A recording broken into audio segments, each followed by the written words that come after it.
welcome back. You're with Kay and Crystal, Small Business Sorted podcast. And today we're talking about a really interesting topic, which is managing your business through tough times or managing yourself through tough times as well, right? It's not always just your business might be fine, but you may not be fine. Mm-hmm. But I was just, Kay and I were just talking a minute ago, and her cat had to be put into a kennel. What do you call it? It's a pet hotel. A pet hotel, yes. And for 5 days. But anyway, Kay was just telling me the suite that she booked. Well, yes. I booked the three-tier penthouse with a garden view. As I do, because my cats are my kids. It's really sweet. I just love the way they market it. You know what I mean? Yes. And then you were saying that you took all these. Well, as I say, we nearly had to take a trailer with us to get all the stuff there. We took a bed, a blanket. We took a scratching lounge. I took the top of a box of paper. You know, like you get from Officeworks. You know, the lid. Yeah. Because he likes to sleep in the lid of the box rather than sleep on his bed or on his blanket or anything else. And we also took some cat grass. So I don't know if they thought we were silly. We are silly, but no. Well, I've got a cat, and we put her into the cat kennel or whatever hotel, I guess. But it's nice to know that they're safe while you're away too, right? And that's the whole reason for it. But there's big business out there with pets, isn't there? There is. So we were talking about tough times going through business, and I thought it was quite relevant right now. We were talking about like the macro level, which is you and your little business or your business, and how that gets affected in tough times. And then you've kind of got the macro level, which is sort of the government and Australia and stuff, and how we're doing in tough times. And then we kind of have the world sort of view as to what's happening around the world. And all of these little things can impact us. Mm-hmm. Sometimes it may not impact us in a bad way. Sometimes there's a win. Yep. So there's often little wins that you can, in tough times, that there's opportunities for lots of different things to come out. You know, if you think about COVID, we now have work from home, right, which is something no one did much of before. True. And we've got Zoom, you know, and all this sort of stuff. We've had technology has improved dramatically just from that COVID lockdown. So not all things are bad, and not all economies are bad either. So I'm just saying, though, but we are experiencing a bit of a tough time at the moment with petrol pricing and work. You know, the cost of living has definitely gone up. We all have felt that. And the higher interest rates are impacting a lot of people around Australia as well, and businesses, right? So, what are your thoughts on this topic, Actually, my immediate thoughts at this minute in time are, I'm a member of the Mazda MX-5 Club of New South Wales, and we have just had a national meetup in the Hunter Valley. Yeah. And obviously a few weeks ago, before Christmas, we didn't have a petrol crisis.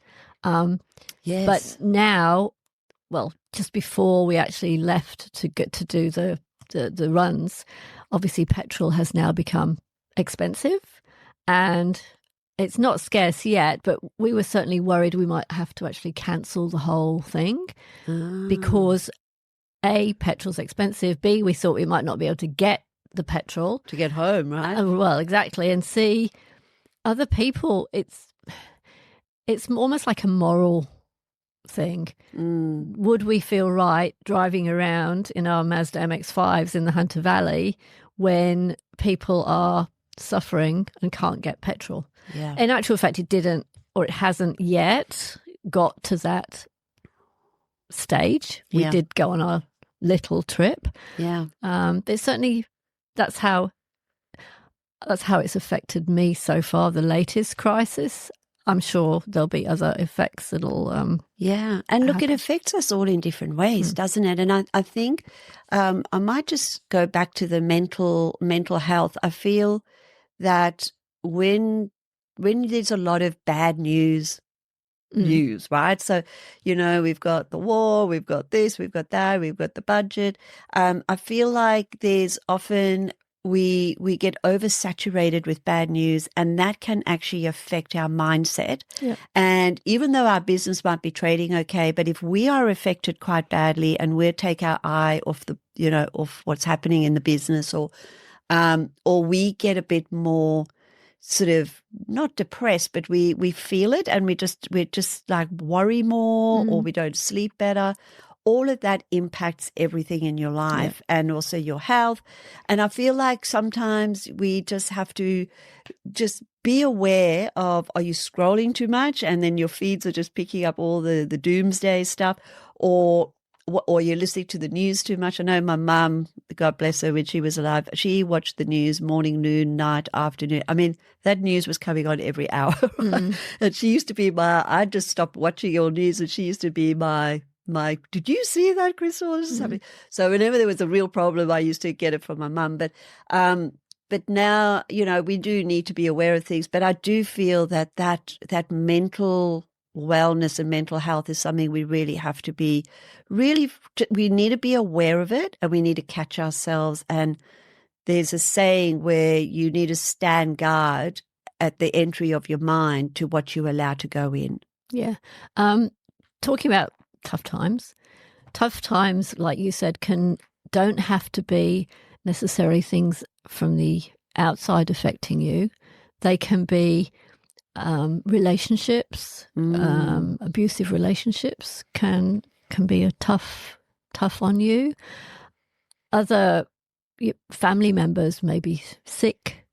That affects you. It affects your business badly too. You may have it? difficult children. I know I had a client who had a difficult child, which didn't help. She's trying to run a business and she's got family issues. So that's also comes under the heading, I guess, of difficult times, right? Difficult climate, difficult times. And different industries go through difficult times too, don't they? True. Yes. There's industries at the moment where, your profession may be getting replaced by AI. Yes. And that is definitely happening around the country for different sectors. Yes. And so that is difficult times. If you've got a business that's very reliant on that, and, I'm just thinking marketing and social media posts and that, I mean, that I would be pretty worried if I was in a business of that right now, because everybody could get beautiful posts, and your using whole Canva strategy can whatever. be done quite quickly on a lot of this new AI. Yes. But you're absolutely right. So I think it's about putting the tough times or difficult times into perspective. And just also, so mindset is one. Now, what can happen in a business if we just go down to that? What can happen in a business during difficult times? What are some of the signs? You start losing money. You start losing money. So no profit, maybe? No profit. Yep. You could also end up working too hard or too much or too many hours to try and rectify. You may think that will rectify the situation, that will solve the problem. Yes. Likely it will not. Yes. Likely it will just make it worse. So what you really have to do is examine the situation and analyze it and find out what is wrong. If you're not making a profit, is it because you're not getting enough clients? Is it you put your prices down too much because you think putting your price down will make you more money, when it doesn't necessarily? It just might mean you're working harder. But you really need to sit down and take a look, take stock. Take stock. Not just your figures, just the whole situation. I guess something else you could add in there is if the cost of goods or the cost to produce something has gone up quite significantly, but you haven't adjusted your pricing, or you're honouring a tender or a quote, and you're out of pocket a lot, that probably wouldn't be sustainable. And that can be very stressful, right? Yes. So you would have to have a conversation with that person, or perhaps stop the work. I don't know. There'd be like, you'd have to come up with a different, but you would need to know how you're tracking. And so understanding your figures. Yeah, first of all, understanding, once you know what the problem is, dealing with it, not ignoring it. And if you do have to put your prices up, then knowing how to communicate that to your clients and when to communicate that. I think that's an issue that a lot of people have at the moment. Yes. They know they need to put their prices up because of the petrol prices have gone up. I think, are you would you be worried about losing clients? You would be worried about losing clients, yes. You would be worried. And you may lose some clients. But if they're not going to pay you enough money to make a profit, then there's no point in having those clients. It's making tough decisions. Yes, you've got to tough decisions. Be ready to make the tougher decisions, aren't you, in your business? I'm going to mention something that's just sprung to mind. Mm-hmm. Xero. Oh, Xero. We're back on Xero again. We're back on Xero again. Sorry, my mind works that way. I have had issues with oh, my God. They've been down a lot. Last week, right? And was that 3 days down? I don't know how many days down it was. It felt like a long time. And the problem is, if you're a bookkeeper, so I'm going back to your bookkeeper, yeah. Bookkeeping Typical as well. times, yeah. And you use Xero and only Xero. Yeah. What do you do for those 3 days? Yeah. You can't work. You can't work on clients' books. You can't do payroll for clients. There'd be ways but you have to look at the situation and go, what can I do? It's not about what I can't do. What can I do? Well, you may have some procedures you need to write. Yes. For those outsourcing people that you use that we spoke about in the previous podcast. You may need to do some filing. You may need to do some training on some new software. You could call your clients and have a chat. You could call your clients and have a chat. So think about, don't think about all the things you can't do, which unfortunately on Facebook lately there's been a lot of stuff about. It's all negative. There's a few people who've posted some nice positive comments. Right. Xero are attempting to big refund. Damage control for them, isn't it? Yeah, but as I say, it's a difficult time for Xero too. Yeah. And look at what you can get out of it, what you can do, what's positive, because it's not going to be a long-term thing. Yeah. What can you do in the meantime? Yeah. Look on the bright side. Right side. There's a thing on TV as well at the moment. They call it on the bright side. Yeah, I think so. At the end of the news. I don't watch the news, so you tell me. I usually watch the news and then I switch it off when it gets at the end. But anyway, be careful of that news. But I think that what you're saying there was a very good example. So you're already feeling kind of like a bit uncertain about the future, right? And I know the government and whatever they've got going on at the moment and whether we're going to have enough fuel in the country, all that. That all sits in the back of our mind, right? And then you've got the Xero thing that comes in, which probably would have affected thousands of people across the world. These are the things that happen in life. And often when things happen, when you have a few things happen, it kind of, what do they say? It doesn't pour, it doesn't rain, it pours. So if one thing's wrong, then a whole lot of other stuff goes wrong. And sometimes it can just feel very, very overwhelming when all of that happens. So, and that's what we're trying to say here too, is that you're not alone, are you? No. There are many, many other businesses.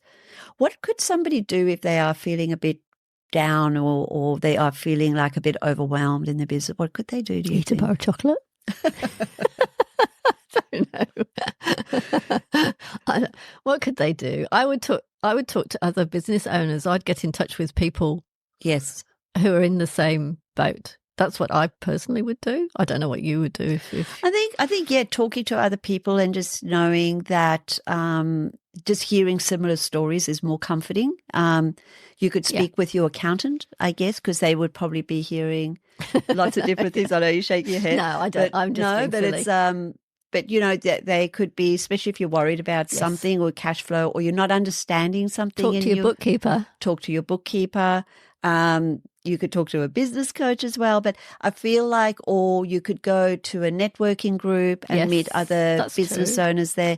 If you're feeling isolated, do the opposite. And I think if taking no action is always a big concern, because I guess one of the things whenever you have a difficult time in life, it's the little steps, the little actions you take then start to get that momentum going and get you moving and getting you working towards the right solutions or the right decisions to make. Something that I'm thinking about now is the Tradie Wives Facebook page. I think that's a place where people talk to other tradie wives about issues that they're having now. And I think the reason that's so successful is that everyone can relate. Yes. To the circumstances that other people are going through. Yes. So, and there's help there. Yeah. So and some of that feedback in there, some's helpful, some not so helpful, but you could take some points out of that too, I guess. Yeah. Yes, absolutely. So you're not alone. No, you're not alone. And I'm sure there's other chats and other groups that you could join and do as well. Yes. I think when tough times are, like we say, they're external and they're internal, but the internal, what the things that you can work like on your business, or the things that can really make you feel worse in tough times, is that lack of clarity around your numbers. And so if you are not aware of what's happening in your business or your numbers, this might be a good time to get some help on how to understand them, because understanding what your position is right now and what you can do to take, because, having information, knowing the truth, good, bad, and ugly, is a better place to be than kind of not knowing and putting your head in the sand. Correct. So nice to put your head in the sand, isn't it? But sometimes you have to know, don't you? And I think that's one area. Definitely pricing, like we've just spoken about, that is another area in business where we do need to review our pricing. We need to increase it if it's costing us more. Yeah. I think a lot of people understand that. Yes. If your sales are down or your leads coming in are down, be aware of that, but maybe look at other areas of opportunity that you could go into. You might have a breathing space right now, so you can actually review that sort of stuff. What do you think? Yes, no, I totally agree. Totally agree. Yeah. Yeah. And the other one is, you mentioned your systems and your this could be, if you were thinking of putting in a new system in your business, like a new job management system, or changing your accounting system, or bringing in a new CRM, or this is the perfect time to actually introduce that, right? Because everything's not right. So, or just bring it in, and you never know, that might give you more visibility. Save you time. Save you time. Might save you costs. Reduce your costs. The obviously reducing costs is a big one in uncertain times. Is reviewing the one thing. I remember you talking about this, but that one thing around subscriptions. I was going to say, I know what you're going to say now. You're going to say subscriptions, but it's very true. How many of us? We get, even us doing this podcast. Yes. How many subscriptions between us we suggested we get that we sort of need, but sort of don't. Yeah. We've got a Sprout. We've got Opus Clip for doing the clips. You've got another one that you took on. Opus Clip. There was. Which was the one that you took on that you're paying for, basically. Yeah. But there's so many out there too. They're like little They're all handy. They get dangled in front of our nose, and we almost only can't. Like $15 a month. Yeah, but every $15 adds up. I've actually got a board at home. Do you? I've got a whiteboard, and I've got subscriptions at the top. And you list them all down. I list them all down, how much they cost per month, so that I'm very much aware of what I've got when I have to pay for them, and more importantly, do I still need them? Well, I know a lot of my subscriptions, when I look in my business, that it's becoming a significant part of my business, and I know I need them, some of them, but I'm sure there's some there that I don't need. But then you can add your Netflix, you can add your Amazon Prime, you can add your, That's right, my husband pays for those. Well, but you add all those up, yes, right? Absolutely. And then there's ones that are sitting, say, in your Apple store, that you no longer use, but they still just automatic renewal. So I think there's a huge opportunity for everybody to have a list of what you have and where they are, and you could see them on your statements, can't you? Yeah. The other thing that is the communication. So you can improve communication during this time. Often when we're busy and we forget about keeping in touch with our our really good clients, you know, the clients that have been with us a long time, or perhaps some of our bigger clients, and maybe our relationship hasn't been, I mean, the relationship's good, but maybe our communication to them has dropped a little bit. There could be, you know, contacting your end users and asking them how they found your business and ask for feedback where you can improve. You know, these are the little things that you could take as positive steps to build your business into an even stronger business. And often going back to basics, as I've always said, is a really good place. So in times of difficulty, whether it's, you know, global, macro, or even if it's just something that's happened in your life, taking the business back to basics is often a really, really good way to go. So what would be some of the basics that you would look at if you were going back to basics? I would look at how I'm operating, whether it's efficient, whether I think it's efficient. I'd look at all my costs. You know, I'd look at my pricing to see, am I charging enough? And analyze that. I'd look at my client base to see, as a bookkeeper, when you first start up, you tend to just take on anybody. And as you grow, you realize, I can't remember, we used to call them A, B, C, or D clients. Yes, we did. Yes. And you look at that list and you go, well, how do I get some more A clients? Right? More A, and I don't, those D ones, they're not helping me. They're not helping my mental health. They're not helping my productivity. They're not helping my profitability. I'm just sort of doing it now just because they're still there. So unfortunately, you may have to let some clients go.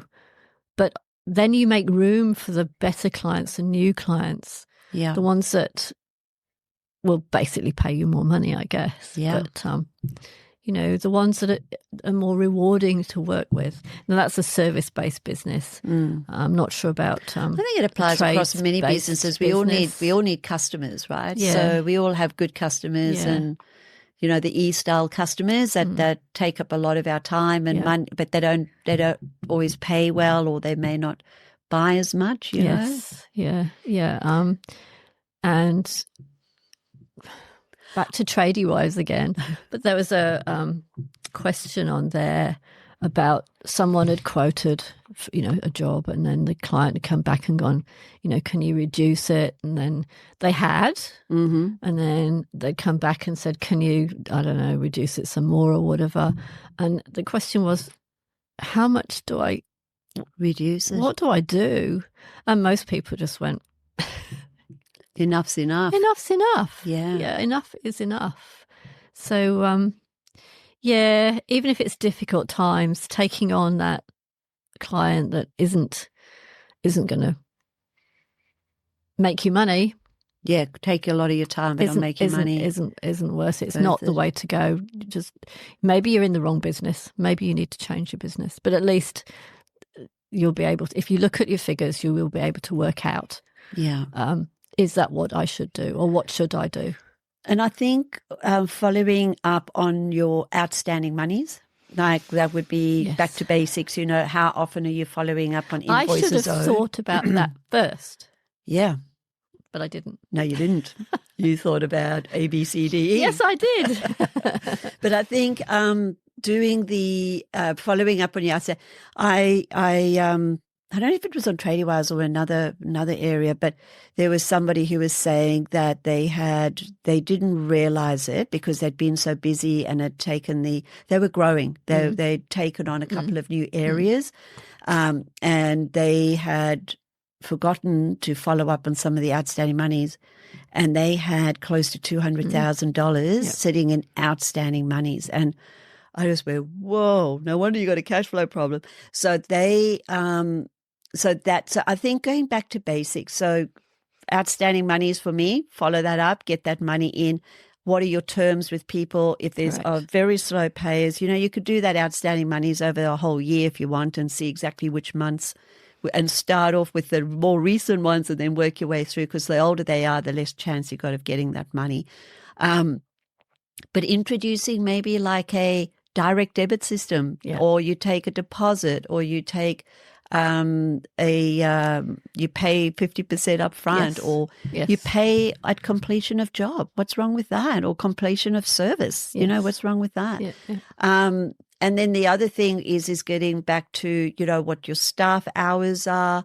Are your staff being productive? Are your staff, because of the environment they're feeling, maybe their mindset isn't great and they might be working, at less, their capacity has gone down. Those basics that make you money, go back to what those are. Go back to basics. Getting your quotes out fast. Yes. Get them out within 24 hours. Don't take 3 weeks. Listening to your husband, Jim, that's a big thing, getting quotes out quickly to people. And it sounds, if your quote gets there first, it's just a good thing if your quote gets there before everybody else's does. You've got a better chance of it winning, yes, right? Yes, absolutely. I just had I was speaking with a client this week, and he'd gone out to look at he'd gone out to look at the house, and he sort of spoke to the person there, and he said, look, it's a very big job. It was inside and out, or the painting, I think it was. And he said, look, I'll come back to you. Just give me a few days, give me a week, right? And I'll get back. And the woman said, yeah, no problem. Take your time. I'm only going to be looking at this, closer to August, September. So he went home and he was sort of doing it, but not in a rush, right? Yeah. And he rang her just to clarify something. And she said, I've been waiting for your quote. True story. Yeah. And I've already got 2 others. Oh, wow. And he goes, oh, my God. He said, I thought she'd given me permission to take my time to do it. Yeah.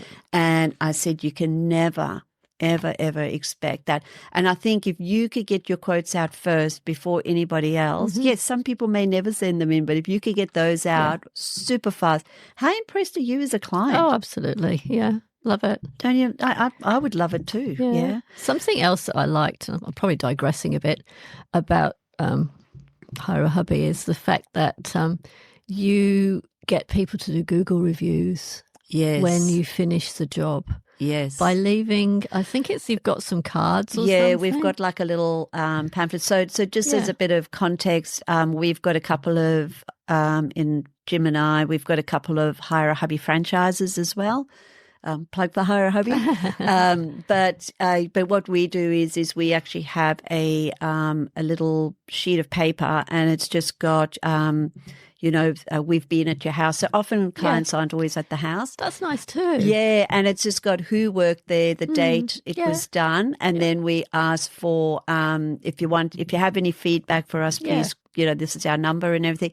And then we also have the Google, the QR code, and they can actually take a picture and just do it right there and then. And we probably get about 3 or 4 months from that. Yeah.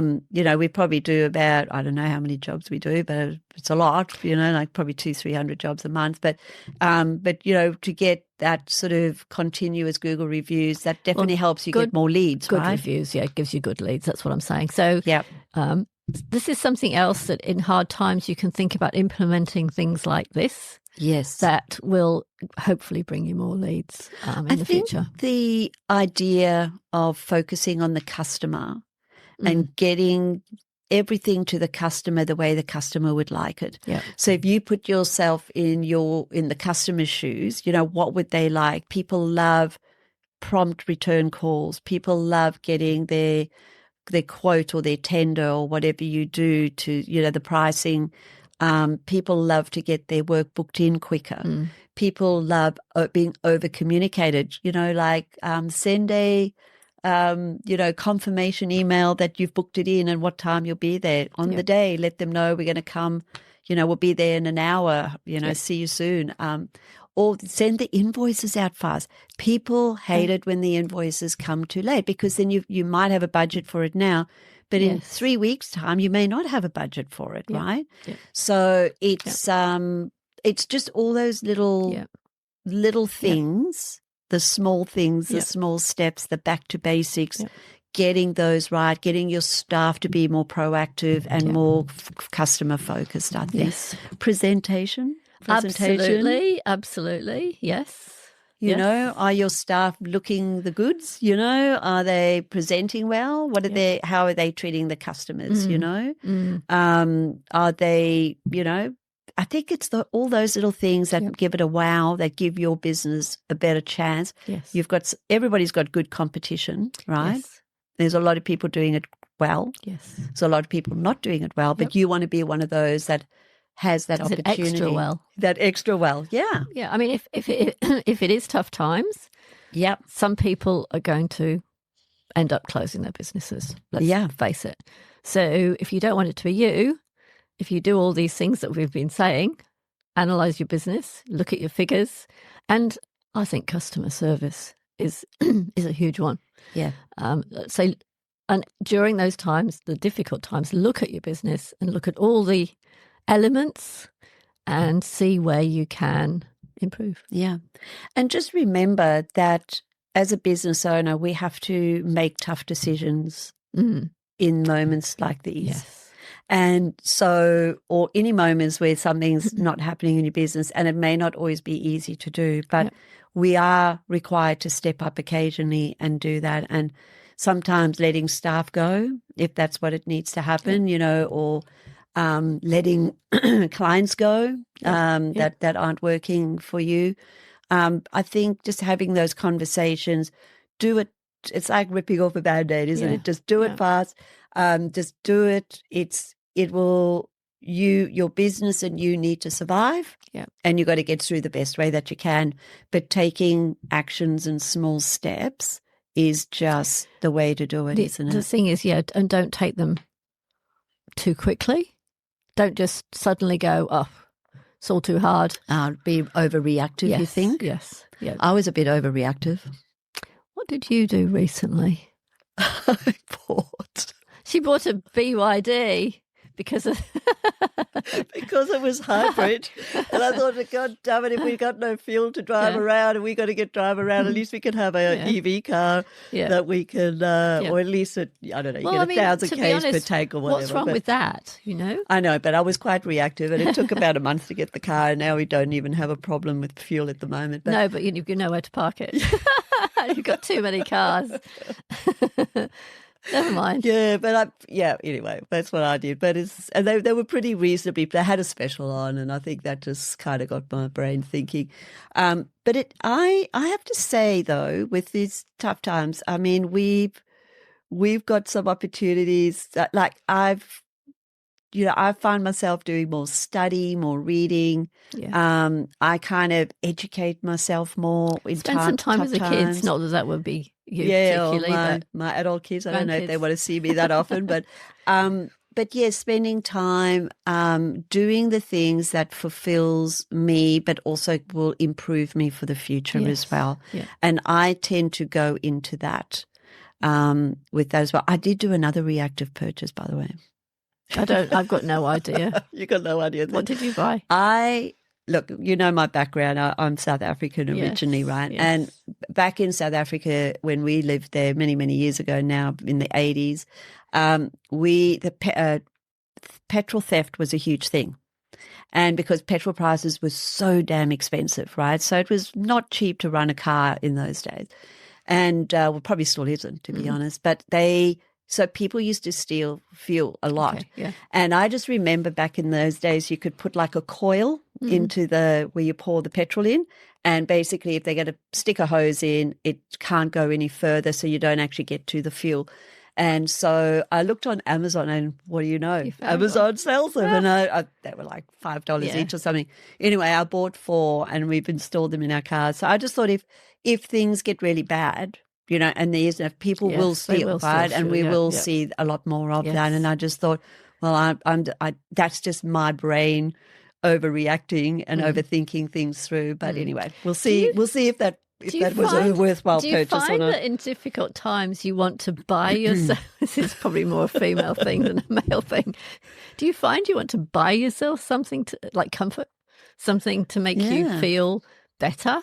I don't think I do, but I'm sure a lot of people You're saying do. I bought the car? Well, no. Maybe. No. I don't know. Yeah, maybe, but I think that's a way of soothing ourselves, right? So some people might drink more, some people might eat more. That's true. Some people might buy more. I think it's a way of self-soothing.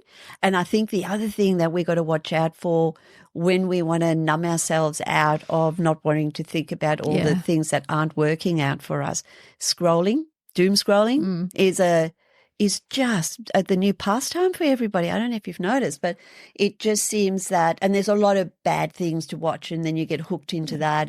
But I feel like just realizing how much you are doing and stop yourself. And that's what I've done. I've moved all my apps to the back of the phone. I get no notifications now. I've really got to go hunting for them and looking for them because they're not even in a folder. And so that way I could just sort of, I don't know, you just got to watch. You just got to watch yourself and look after yourself. I think you need to watch negative people as well. Just some people are more negative than others. So try to be around positive people if you can. I like that. I like that a lot. I think that is, and we could be one of those positive people that people would like to resonate with as well. See, people like me. Again, I think I am a positive person. I very rarely get upset about things, but no, you are. Sometimes I do, though. You've got a sunny disposition, as they would say. Is that what it is? You are. You are naturally quite a happy person. What about when you what do you tell clients who feel embarrassed about struggling? Don't be embarrassed. Yeah, shouldn't be embarrassed at all about it. Should be open about it. Talk to others. Don't keep it inside. Yeah. Talking about things helps, I think, whatever it is. I'm a talker. I know. I like to talk it out. But some people aren't. I've got a brother who's keeps it all in. Well, I've got a husband who does the same thing. Yeah. I think they're the same profile, disc profile disc again. Profile, yes, back to disc profile. DC. And also I think the thing I thought I'd just mention, the moment you realize that tough times doesn't always mean that I'm failing. Correct. Doesn't. Might not be you. May not be you. And that just because you're feeling like times are tough, but it doesn't actually mean that you're failing. You may not be doing as well as you used to, but you may still be doing really, really well. Yeah. And I think it's just keeping everything a little more in perspective, isn't it? Yeah, it is. It is. I think we need to say, in a difficult climate, the businesses that survive aren't the strongest. They're the ones that stay closest to their numbers and take action. I think we forgot about the take action. The action and stay close to your numbers. If you don't know what your numbers are, get out there and ask and get help with that. Yeah. And I love that. Actions can be just little, right? Yeah. They can be getting those quotes out 24 hours, within 24 hours of the visit or when you have the call with someone. It's making sure that you check your outstanding monies every week. It means quotes follow up, follow up on any things that are out there. Just little things, right? I don't know that. I think I feel like we've covered this subject really well. I think Kay. So too. I think we've been through it. I just feel like, it doesn't have to be too hard. If it is feeling hard, I think what you said earlier, reach out, talk about it, find people that you resonate with that are maybe can give you some good feedback or you can help you with steady the more positive side of stuff. And I think nothing lasts forever is my key takeout today. And right now, a lot of business owners aren't failing. They're just under pressure. I like that. Is that your key takeout? That's my key takeout. That's my final That's great. comment. Well, you've been listening to Kay and Crystal on Small Business Sorted podcast. Yep. And this one was just running a business in a difficult climate. Yes. Thanks, Kay. I enjoyed that. I did too. Thank you.